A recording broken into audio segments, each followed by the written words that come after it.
Warning, the following audio transmission will forever change your outlook on society. You will no longer believe the narrative.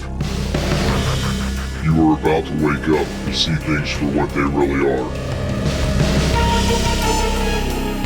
News, facts, and opinions. This is the Doom Daily Show.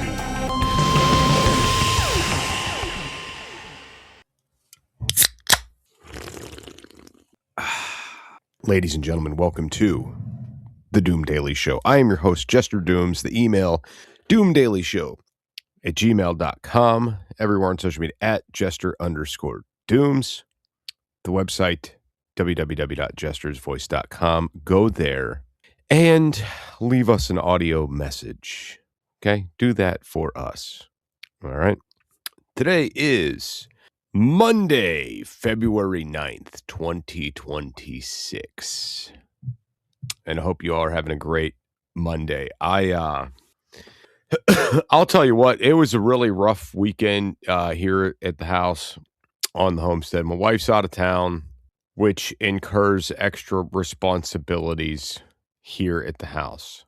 It's not just managing the kids. It's the idea of managing the kids plus doing everything that I have to do on a normal daily basis around here in the wintertime. It's simply exhausting. It's not a good time. And it's just a lot to do the wintertime responsibilities of the property plus manage the kids and dinner and the things, right? And not having my wife here for a few days and like seeing how much it's not necessarily how much she's doing here. It's factoring in the tasks that she completes plus everything I'm doing. And it's not that it's unmanageable. It's not like you can't handle it. It's just exhausting doing it all. Now, to be fair, and I'm just going to throw this out there, and I'm probably going to sound like a prick when I say it. To be fair, it's nothing I couldn't handle indefinitely. I could definitely work out a system to make everything more efficient. But coming into this kind of, going into this winter time shenanigan stuff without her here and all the just daily responsibilities of the property, plus factoring everything else in, is just a gigantic pain in the ass, to say the least. It's a gigantic pain in the ass. So I think when she gets back, we're going to have me and my wife, we're going to have a little chat about, her doing more of what I'm doing. Because this is like the epiphany I had in the conclusion I came to. I can handle what she's doing, right? Like I can handle that. She could not handle what she's doing plus what I'm doing. So reality check, something happens to me, I get hurt, whatever. She wouldn't be able to do all this shit. Some of it, yeah, she'd figure it out, but the technical side of things, she would not. So when she gets her ass back here to the homestead, we're gonna get her up to par with everything that I'm doing. Okay, that way if something happens and I gotta leave town, they're not just screwed here without running water or anything in the wintertime. You know what I'm saying? So that's what we're gonna do. But yeah, I've been cooking all weekend. Last night I made a really good dinner for the kids. I found some chicken in the freezer. I was like, all right, I'm going to thaw that on. I'm going to make some Czechoslovaki.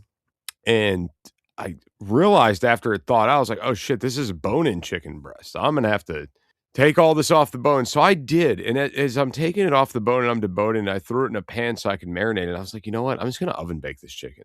And I was like, but how do I want to oven bake it? So we made this awesome, like almost like, I don't even know how you would describe it. This chicken does not have a name. Okay. It's chicken, shit tons of fresh pineapple. Like I cored a whole pineapple and put a whole pineapple in with the chicken, and a lot of olive oil, because olive oil, garlic, okay, and onion powder, garlic powder, and then we had this like one like really good smoky mesquite seasoning, and like the last like 15 minutes it was in the oven, like I took and I put that on it to give it like that like kind of crusty mesquite kind of finish, and it was really good. We put that over saffron rice. It's really good. was pretty proud of myself the way that came out because I don't use the oven a lot, but it was good. And then just because I haven't had it in a long time, I made polenta. Now, if you've never had polenta, you got to try it. Some people like it, some people don't. I've never came across too many people who just don't flat out like it though. Okay, so we had polenta, and I like my polenta to be a little bit on the sweeter side of the spectrum.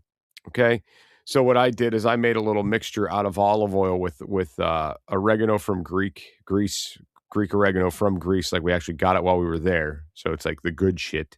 Um, Put that in some olive oil with a couple sprinkles of brown sugar, just so you could get like a little bit of sweetness with the oregano to it, and it was absolutely fire. The polenta was really good, and I baked it all in the oven. Made a good salad to go with that, and we were rocking and rolling.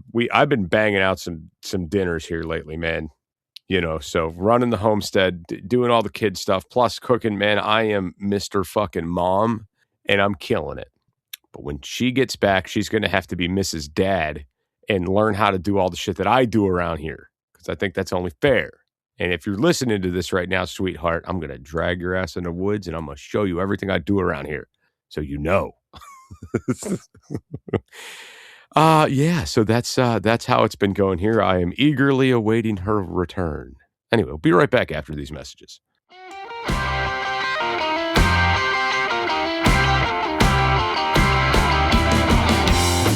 Hey, Producer Scooter here. First off, thank you for downloading and participating in the wide world of Jester Doom. Please be sure to check out jestersvoice.com website. Everything you want to know is located on jestersvoice.com. If you're looking for salacious details, it's on jestersvoice.com. Don't forget to share the show with your friends and even with all your enemies. And now, back to the musings of Jester Doom.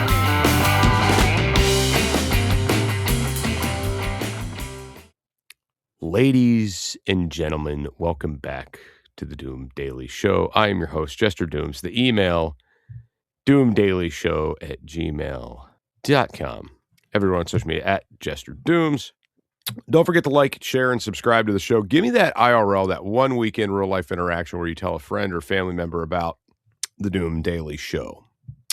So I do have articles I want to get into today, but it's one of those days where there's things on my mind and I want to kind of just do what I want to do. Right. So first things first, let's do a homestead update. All my deliveries came according to plan. The rebar that I ordered another 50 sticks of rebar. Those came on Thursday, which were early. The driveway was so icy, we could not get the truck up into the property to unload. Okay, I couldn't do it. So I was like, dude, look, you're not going to make it up here. It's not going to happen. Let's just go down the road and unload these in the lower field. I was like, my machine is kind of buried. I can't exactly get it out right now to unload these off the truck. So this is what we're going to do. We're just going to kick them off the truck into the field. I'll get them later at some point. The very next day, the order for the knockout blocks came, and this guy tried like hell to get up in the driveway and started bouncing off trees, almost took out our fence. Like he was slipping and sliding all over the place. I wasn't home. I got a phone call. I was like, dude, what do you want this guy to do? And I'm like, fucking tell him just park wherever he can, unload. He's got a forklift attached to the truck. And then just like put the things in the front yard. I'll move them later. I don't want the guy to like destroy his truck and shit trying to figure out what to do here. So they unloaded the block right in the front of the house, like in front of the front porch. And I was like, all right, I'll have to handle that. Well, later that day on Friday, we finally figured out all the skid steer debacle and got out of the John Deere and got into a new to us skid steer with very low hours, under 100 operating hours on it. It got here with like 86 hours, I think. So very big win for us. We're out of the John Deere. We're into a piece of equipment that's going to better suit our needs around this property. Okay. And I guess the beauty of it is like when I went in there, I said to the guy initially, he's like, are you going to want any attachments for this thing? I was like, dude, look, I use the tractor currently for like moving dirt and a forklift. I said, so if it's coming with a bucket, the only other thing I could really think that I would need right now would be a forklift.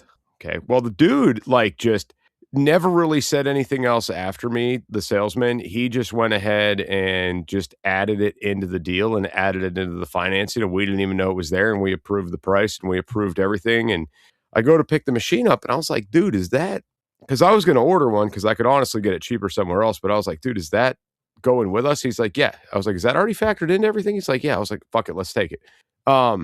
Needless to say, I ended up using the forklift as soon as it got back here and been using it all weekend. And I swear it's the coolest thing ever, because I'm like, the first thing I had to do is I got to get this damn trailer off the truck and put it back in the field. This pile of rebar's in the way. First thing I did, hook up that forklift. I go and I move the rebar. Okay, disconnect the forklift, put the bucket back on in case I need to do bucket stuff. But the reality to this is it's super simplistic, because there's an automatic button inside the cab of the machine to take on and off your buckets. So you don't even have to get out. You could just drive up, figure out where you want to drop your bucket, push a button, it unlocks it automatically, it drops it, you drive over to your other implement, you pick that one up, you're good to go. So this has me thinking a lot in the future about what implements and attachments that I'll probably want to get for this. Anyway, so after that use of the forklift to move the rebar, yesterday on Sunday, I decided it was finally not so, well, I mean, it was sketchy all day, but I decided I would give it a whirl and try to move these large pallets of block. Okay. Now, the first pallet, it lifted it. It was sketchy. It was well overweighted. It was way overweighted, but I didn't need to get this thing high off the ground.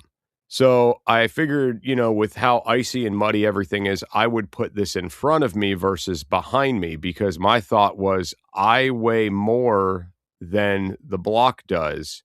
So if I'm going down this hill backwards, I'm not going to tip over. But if I start sliding and I drop that load, I'm just going to keep sliding, right? But I figure if I go down forward and I start to slide, I could just drop that load and I've got a 2,000-pound blockade in front of me to stop me. You know what I mean? So that's what I did, and it worked out really well. The one bigger, heavier load, like the big full pallet of block, I ended up splitting in half just to make it a little bit safer going down. So I, got another pallet, stacked it on there, boom, good to go. So I got my block moved. So needless to say, I've used the hell out of the forklift attachment already, just getting it back here. Like within days, I'm using this thing daily, damn near. So it worked out really well. And like I said, it's got me really trying to figure out what other implements and attachments I would want or need. And right now at this current time, I mean, shit, if I had the money, I'd be buying everything I think I could use. But right now it's not a priority. Right now it's just, use the machine with what we got. If we're doing something big later on the property, or, we get a decent little side gig with it, it's like, okay, maybe then we'll buy another implement or attachment. So that's what's going on in the regards to that. Very, very happy with the skid steer situation. Me and my son went ahead and was on TikTok Live, and one of my buddies on TikTok Live was talking about making maple syrup. And I'm like, shit, dude, I got taps somewhere for the trees. I got to find those. So my son went and I looked and I got frustrated, and he started searching around. He found them. So we ended up tapping one of the trees yesterday in hopes to make our own maple syrup here, which I'm super stoked about, because if you guys ever had fresh maple syrup that has had zero additives to it, it is amazing. It is way better than anything you're going to buy on the shelf at the store, right? It's a cleaner, fresher taste. It's like a refreshing syrup, not like this, oh man, I just sucked down all the sugary syrup and I'm going to be dragging ass the rest of the day. No, it's not like that. Anyway, we'll be right back after these messages. Hey, producer Scooter here.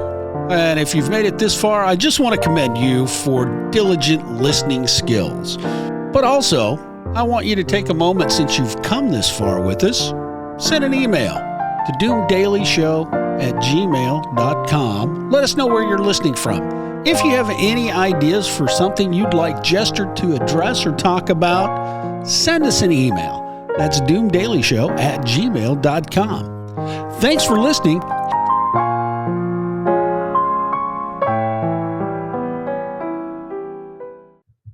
Ladies and gentlemen, welcome back to the Doom Daily Show. I am your host, Jester Dooms. The email doomdailyshow@gmail.com. Everyone on social media @JesterDooms. For those of you that are wondering why I haven't brought up anything about the Super Bowl, it's simply because I didn't watch it. I didn't care. Okay, moving on. So yeah, the Homestead House project is coming right along. We had an inspector come out also last week and met with the inspector. And I got to tell you, I am pretty happy with this inspector. We filed our permits like in fucking like September or October. And we were waiting to hear something back, and everything got submitted that they wanted. No one's calling, emailing. They're not faxing. The office are a pain in the ass to get a hold of everybody, so we're just sitting on these permits, just kind of sitting on it. And the inspector finally comes out, and I told him, I was like, dude, look, man, I said, we are pretty much like done here with the foundation, but it is very easy to inspect all this and see what we got going on. But if you have any questions or want pictures of the process, like I got them, I have them. And he walked around, he looked at everything. He's like, no, man, you're good. I was like, sweet. So we're rocking and rolling, moving forward. I was really shocked because these inspectors can do some really goofy shit. Like they could put an all stop on the project and be like, you can't continue. Or they could say they don't like something and you need to tear this down. Like they could do some really dickish shit. But at the end of the day, it's kind of like, it's not on me. Like I wasn't going to wait 6 months for an approval, dude. Like I got to get shit going. You allow Starbucks to throw up a new building in town in weeks, but you're making me wait months to get a permit. Okay, no, fuck that. I'm not doing that. So this all came about because my wife randomly received an email saying your permit has been approved. You must pay now. And it's like, she's looking at me. She's like, we filed that shit in like September or October. They're just now emailing me. I'm like, are you fucking serious? We're damn near done with the foundation. Okay. All right. So that's how that debacle kind of began. But we're in a good spot now to continue moving forward. And like February is like crunch time to get things done. Like there is like no more fucking around. Like things have to get done ASAP.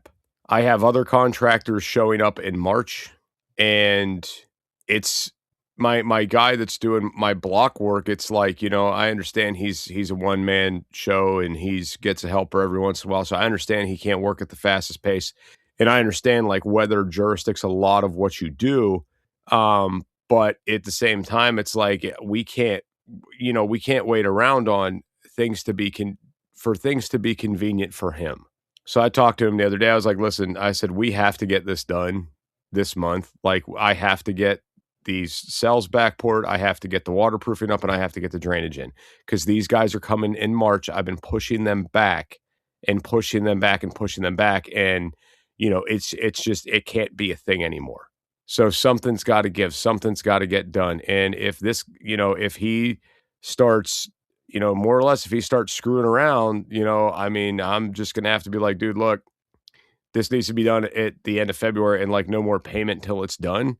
Like, that's it. Like this has to get completed. Like, I don't know what more to do, what more to say, but I honestly I'm starting to get the impression that not that he wants to drag it out and be here forever. Like, I don't think that's what he's trying to do. But I almost get the feeling of like, I don't want to get this done right away because I want the job security of coming here and collecting increments of money, right? I that's almost the impression I'm getting. Or there could be like a side thing that's going on, and the side thing could be that's going on is he knows I hired other guys to do similar things that he does. And maybe he wants to kind of just be like, drag it out to where those guys are like, screw it. We've tried to get out here for 6 months. We're not coming. You lost your deposit. It's over. So he could then come in and absorb that. I don't know, but it's weird to me how things keep getting pushed out and how things are getting done in steps that to me make it seem like they're taking longer, if that makes sense. And I'm going to talk about another one of these scenarios when we come back from the break. We'll be right back after these messages.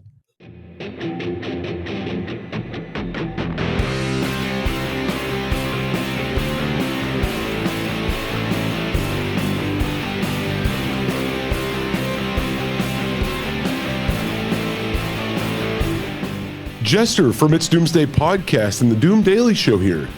Do you ever find yourself overloaded with way too much information?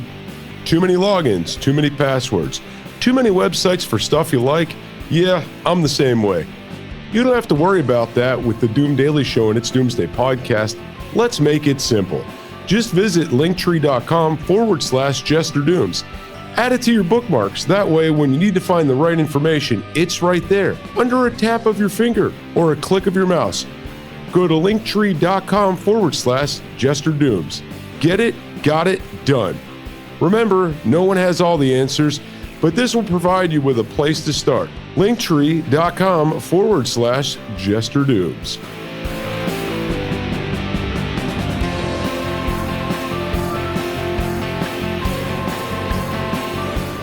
And now, on with the conversation. And here's Jester.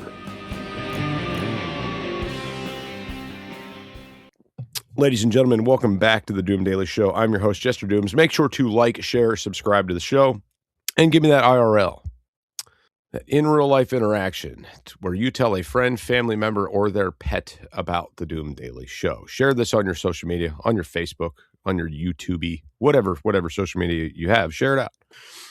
So this contractor has me run for things to move at snail speed. And I've picked up on this. It's like he wants to know the materials are here and the mortar mix is here and the rebar's here. Like he wants to know all these things are here. And he wants them here now. But the fact of the matter is when he gets them, he's not ready for them. And I understand, like, being in his position, you know, somebody who was self-employed and ran my own business, like, yeah, I need to have the materials here so I could do my job. But it's like, you're telling me you need all this stuff on Monday, then you're not showing up till Friday. So what's going on here, man? Like, what's happening? So I think what I'm going to have to do, and this is just what we're going to have to do, I think, okay, because I'm like running out of options and ideas at this point. But I think what I'm going to have to do is just kind of put a date on paper and say, hey, we have to have this done by this date. Like, this is the day, and get a truck scheduled to come out here to pour the concrete and do all the stuff, and just be like, it has to be done by this date. This is when the pumper truck's scheduled. This is when this is happening. Like, on this date is when, okay? Like, the end. And if he can't make that happen, if he can't commit to that date, I think that, you know, I'm going to have to start pre-gaming my other guys like, hey, we're going to be cutting it close. We are going to be cutting it close. And I am at the point with just a level of frustration that's like everything is hinging on March 1st. Like, I have to have this foundation completed, waterproofed, drainage in, everything, and ready to backfill with dirt on March 1st. That's what I have to do. And actually, if we're being honest about it, it's I have to already have it backfilled before March 1st. Like, that's kind of a key component to all this, is having that completed and done on March 1st. Okay. And if it's going to get extended out, I'm really going to have to start thinking of other avenues to go down to get this completed. And I'm not the type of guy that likes to get a contractor to start a project and not have them see it through and get somebody to come in and work on other people's work. I don't like to do that shit because I know I didn't like doing that shit before. And I don't want to be a shitty customer. When I had my business before, I would run into a lot of dickhead customers, okay? And a lot of people did some really shady, goofy shit. I had one guy call me because he needed a job done. And he said it was an emergency. And I said, dude, you're calling right now. I said, I could come right now, but I got to charge you an emergency rate to come do it right now. Right. I said, but I'll tell you what, I said, if it could wait till the morning, I said I could go to work early, and I said I could be out there a couple hours before we actually open our doors for the day, and I said I could knock it out super early for you in the morning. And I said, if we go that route, I don't have to charge you the emergency rate, okay? And he was like, yeah, that's good. He gives me the address, everything like that, and I go home, I go to sleep, I set my alarm for a ridiculous time in the morning. I wake up super early, like 5 a.m. I get down to the shop, grab the equipment, roll out to the site of the job. I get there and like I'm looking around and I'm talking to the employees. I'm like, the owner of this place called, said he needed this project completed and it was an emergency. And they're like, I think he's talking about this. And he said, but a guy came out and did it last night. And I'm like, are you serious? So had the guy scheduled, got locked in, everything else like that. He basically had somebody else come out in the middle of the night to get it done.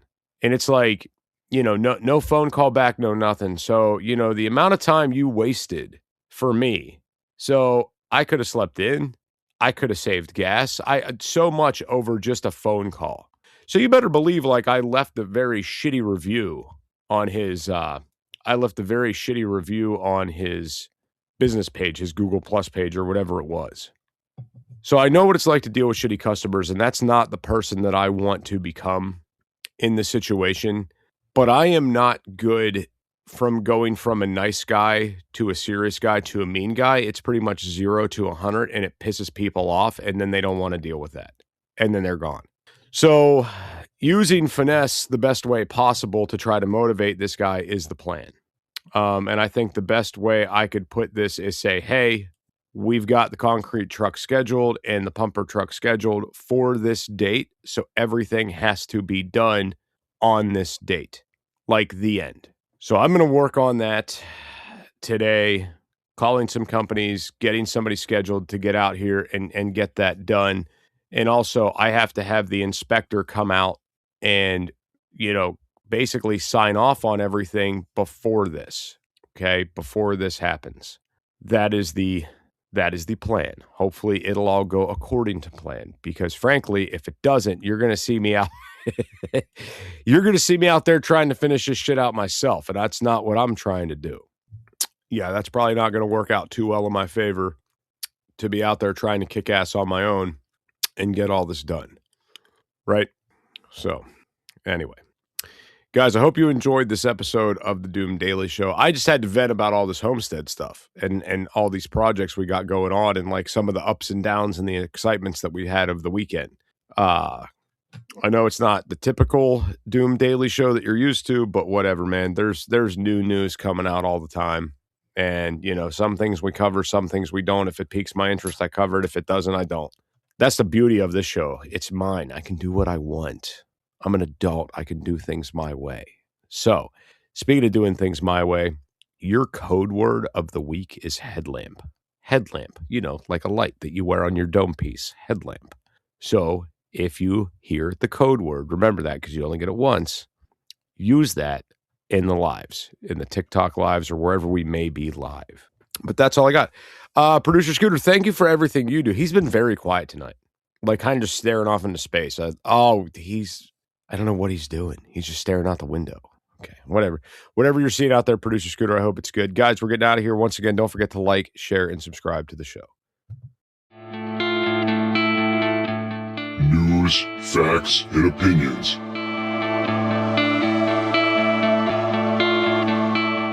This is the Doom Daily Show.